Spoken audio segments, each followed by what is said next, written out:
Hello everyone, আশা করি সবাই আল্লাহর রহমতে ভালো আছেন। চলেন আমার পছন্দের অনেক প্রিয় একটা খাবার আপনাদের সাথে শেয়ার করব। দেখে নিন, এটা হচ্ছে গরুর বট। আমি ভালো করে ক্লিন করে নিয়েছি।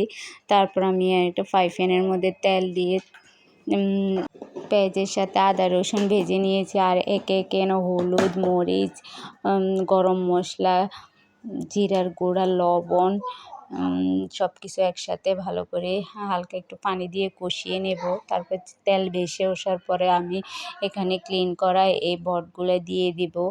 এটা আমি অনেকক্ষণ থেকে এই তেলের মধ্যে ভাজবো, যতক্ষণ পর্যন্ত এটা কালার চেঞ্জ আসবে না আর এটা কালার একদম ভাজা ভাজা হওয়া পর্যন্ত।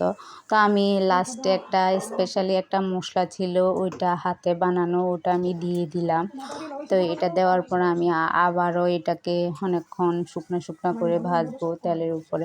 আর এই বটটা খেতে অসাধারণ লাগে। তো আমার ভিডিওটা দেখে থাকলে লাইক কমেন্ট দিবেন আর আমার চ্যানেলটা সাবস্ক্রাইব করে দিবেন। আল্লাহ হাফেজ।